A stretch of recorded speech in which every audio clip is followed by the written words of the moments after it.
Hello again. It's been a while. Don't usually do voiceovers purely because I don't get the house to myself very often. So thought I'd take the opportunity to actually do one this time. Got something different today, as you can see. I'm not doing an actual drawing, but one of the comic pages for Fallen. This one will be uploaded in about a week and a half, I think, because we've just done an upload. So yeah, this will be in the next one in a week and a half.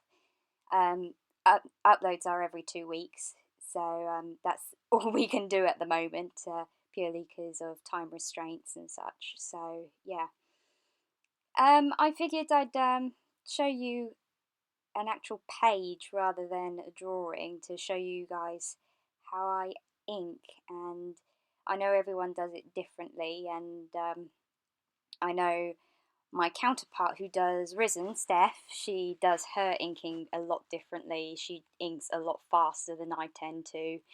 But when we did the 24-hour challenge only a couple of days ago, which we're still a little bit tired from, and she recorded us doing some inking, I thought, well, it's about time I actually did some recording myself.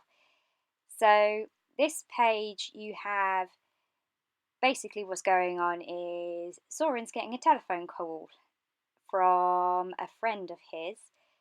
If you read Risen, you probably know who is calling him. It's none. I don't know if I should tell you or not, really, because just go and read the comic, because then you'll find out. But basically, he's going to disappear for a little while, so he won't be in mine for the next couple of pages. Well, he will be in a few, but then he disappears off because he's going to help it go. Yeah, can't get my words out today. He's going to go and help someone else, so he won't be needed in mine. While I carry on with a couple of other characters, it's going to concentrate on Nikki after this and her encounter with one of their brethren, you could say. Yeah, I will have to apologise because my head gets in the way an awful lot in this. I tried my best to make sure that it didn't get in the way, but well, I lean down towards the paper a lot, so it's just the way I draw. It makes it difficult to really record without my head getting in there. Yeah, yeah, you can see right there, like I'm covering it up completely. So yeah, apologies for that. So I've done the basic line work now, doing the blacking out, and of course the pain of doing Falling is most of the characters do have black hair, which means I get through so much black ink, it's ridiculous. I have about, let's see, 5 different pens I'm currently using just to black out the hair, and all of them but one are nearly completely out. So I have to keep going back and forth and back and forth. I could just go and buy some new pens, but I'm kind of I don't like to buy new pens when there's still ink left in the others. I will literally use them until they completely die. Probably not the best way of doing things, but I just like to get the most out of them, I suppose. If you don't know about Risen or Fallen, then I guess I'll give you a little explanation now. Fallen is about this guy who I'm inking right now, Soren, who's also called Enzeru. He's known as Enzeru by some people, and it's a nickname that his grandfather gave him. But anyway, it's about him and his group of friends who are trying to make their way back home, basically. They got kicked out of their home, and they can't use powers anymore apart from Soren. He's managed to get past that. And yeah, they're trying to get back home, take back their souls, and basically get rid of the nasty guy who's up there. I don't know how much to explain because, yeah, read the comic to find out more.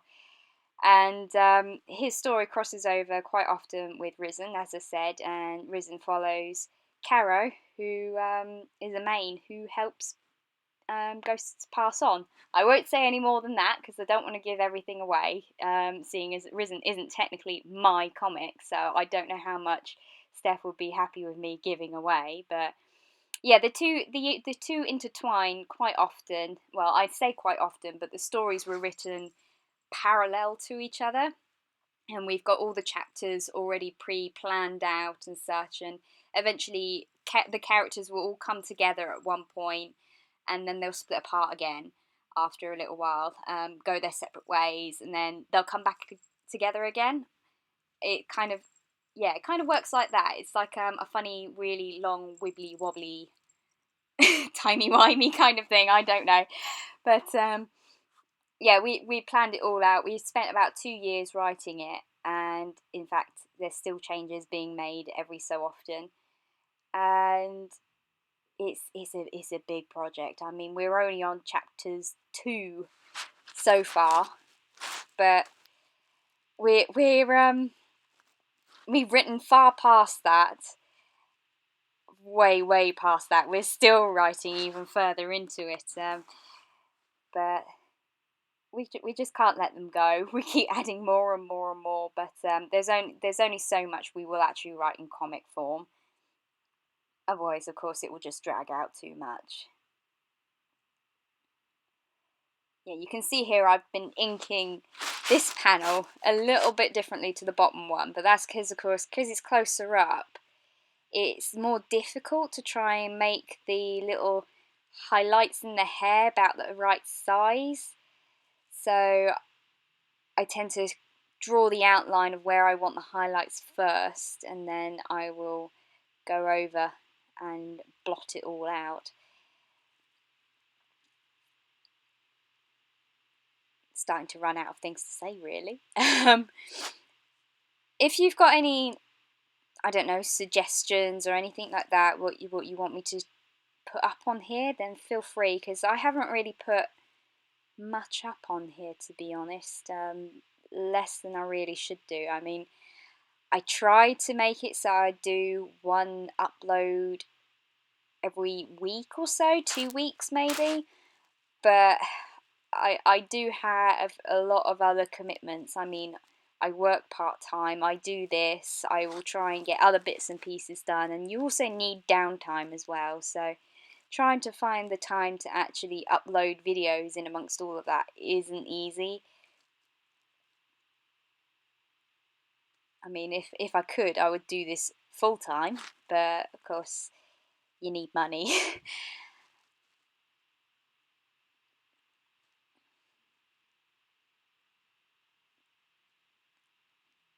And just in case you're wondering, the main pens I tend to use is the Unipin pigment pigment liners, I should say. Usually use a 0.3, 0.5 and a 0.1 for tiny detail. Sometimes I'll go as big as a 0.8, but that's usually only to like outline characters and to make them stand out from the backgrounds a bit more.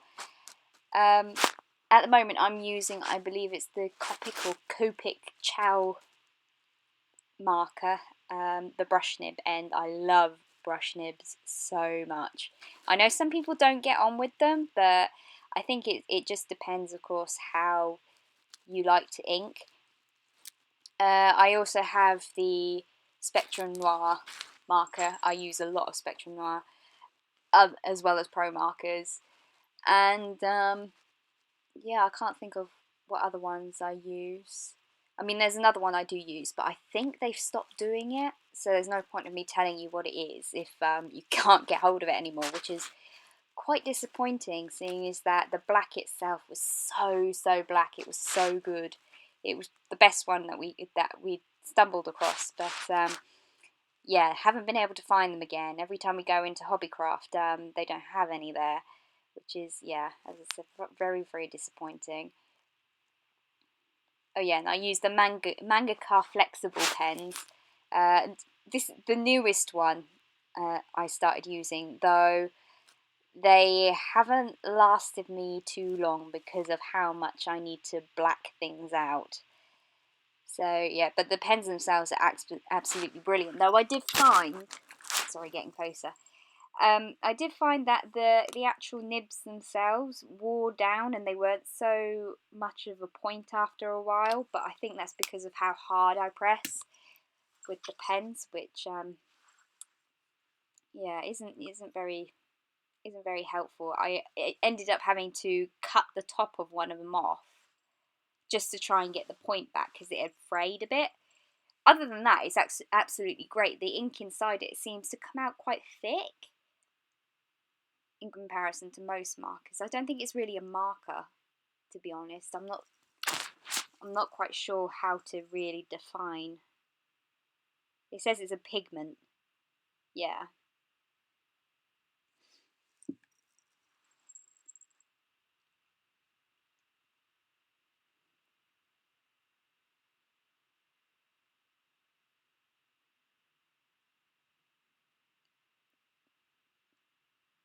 I had to use quite a bit of I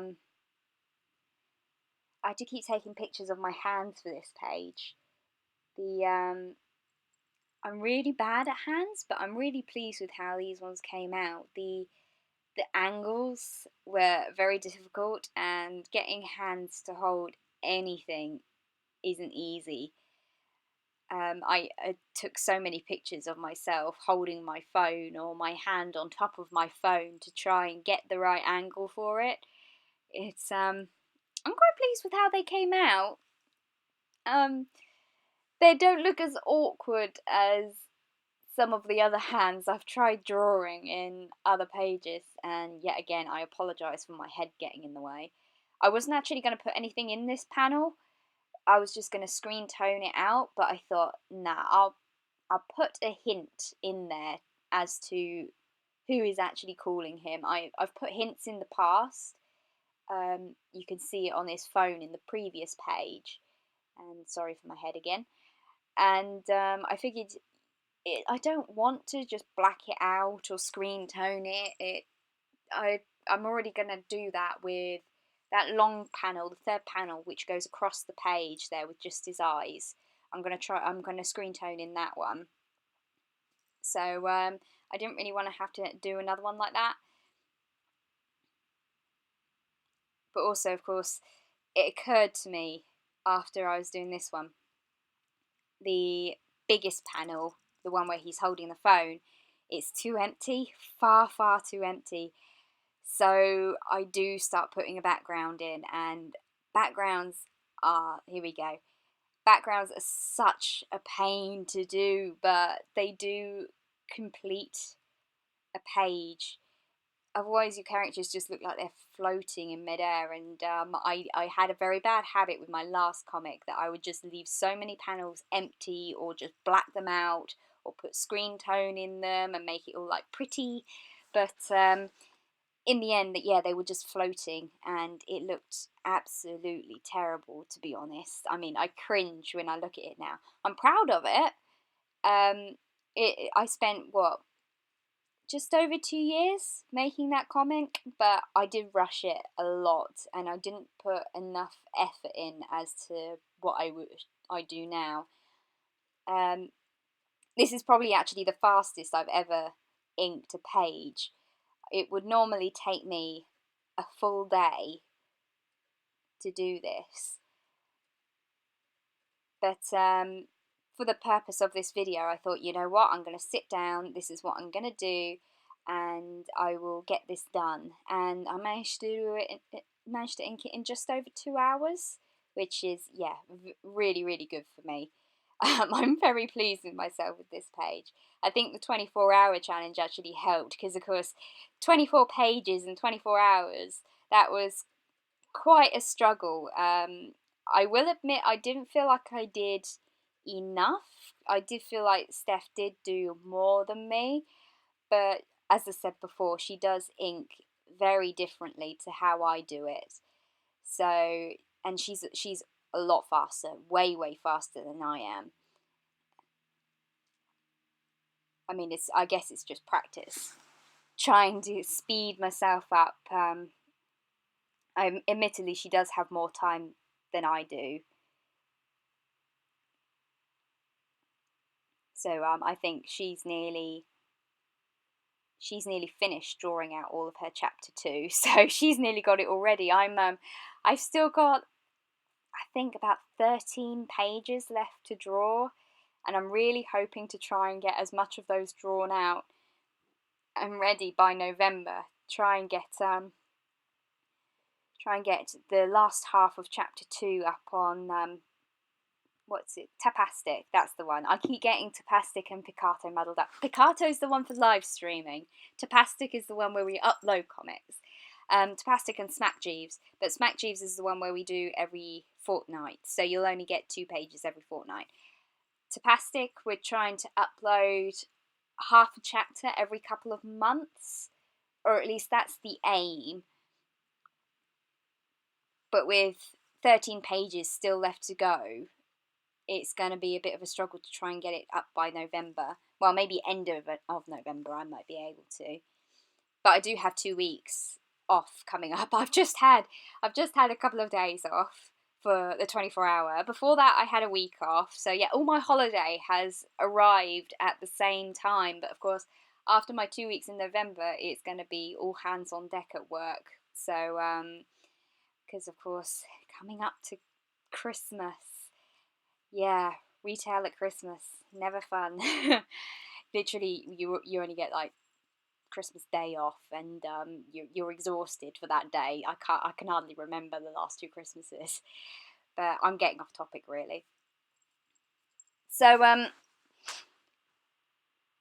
course, the scene that this is in, this is Soren's bedroom at what is called the schoolhouse, and Soren only feels at home when he's around a lot of books.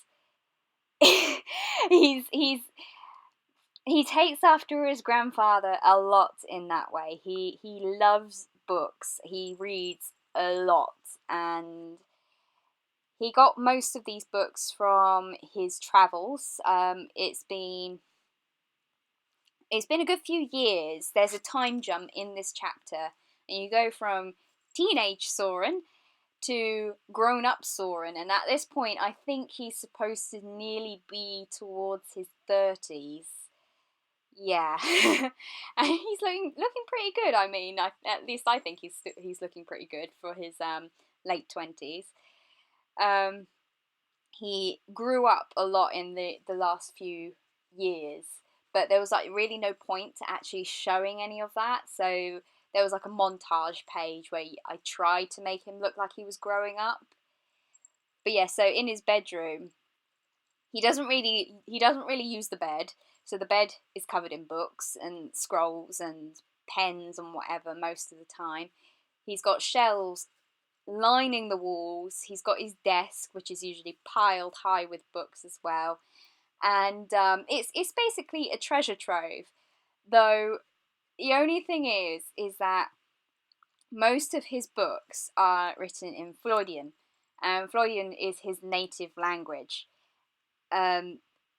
Humans can't really read it. The Fallen can't really read it. He's just a special case because, of course, he still has his magic, so he can still read it. He can still use his magic and stuff. He can still grow his wings and such. So yeah, only he can read most of these books, apart from a couple of other people, but I won't name them because that would be giving things away. So yeah, he's basically collected these books over the past few years in hopes that maybe there's some hint in them to try and find out where his grandfather is, because he doesn't believe that he's actually gone. And his grandfather kind of left all these little knickknacks dotted all over the earth. He was obsessed with our life and humans and the way the world works and stuff. He spent a lot of time after he retired down on Earth. So yeah, he's left loads and loads of bits and pieces, helped loads of people as well. You do encounter some people that his grandfather did help, and in return they help Soren, because of course they know who he is. doting grandfather, loves his grandchild, basically. Well, youngest grandchild. Soren has 3 sisters and a brother. Big family. Biggest family out of all of the Floy, basically. Normally, Floy only have 1 or 2 kids, but yeah, Zaf and Mara had 5 kids in total. I don't know why they had so many kids, but it has messed up their family a little bit. I will admit that, but that's for another day. I don't want to go too much into that. We're still so early on in the story. I don't want to give the game away too much. There's still so many secrets and little bits and pieces that that really I don't want to let on to too much yet, because otherwise, of course, it's just going to ruin it for everyone. But yeah, I gotta admit, chapter 1 and 2 are kind of a little bit slow, but just bear with them because, of course, it's introducing all the main characters. By this page, of course, Soren's been introduced, Percy, Nikki, Caro's been in it as well, and Shade, of course. I love Shade, she's awesome. So most of the main cast have been introduced, save a couple of characters. I mean, Soren's brother has also turned up for a couple of panels, but he doesn't really get a proper introduction for another couple of chapters, and you'll get to see just what kind of person Riff actually is. And yeah, he's an interesting character. He's an antagonist, so he is a bit different to try and write, and he's difficult to try and write because of his personality. I don't want to bring him across as over dramatic, so I've been trying my best to not make him as such in sketches and stuff like that, but he has quite strong ties with a lot of them here. Yeah.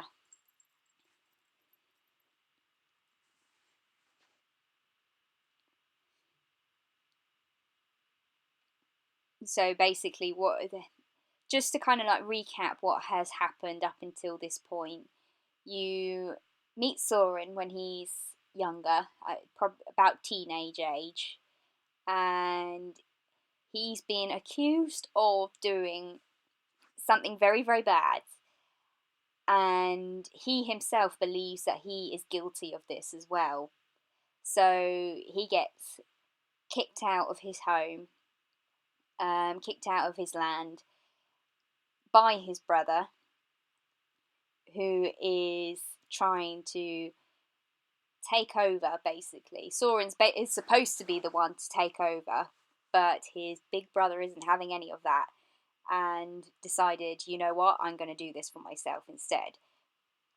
So, he kicks out or Soren, and he kicks out quite a lot of the family, actually. You do see their uncle, who appears a little bit. He's the one with the scar across his eye.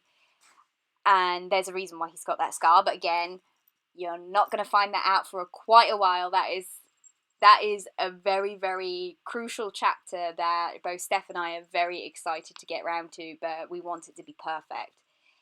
And yeah, you see his family are there too. They've all been kicked out. But of course, his sisters are still all up there. His mother is still up there. I won't say anything about the father, though that kind of gives stuff away. But to put it simply, their father is missing, and there's no clue as to his whereabouts. But yeah, nearly done now. I'll stop rambling, and hope you enjoyed it. Sorry it's gone on for so long, but anyway, until next time.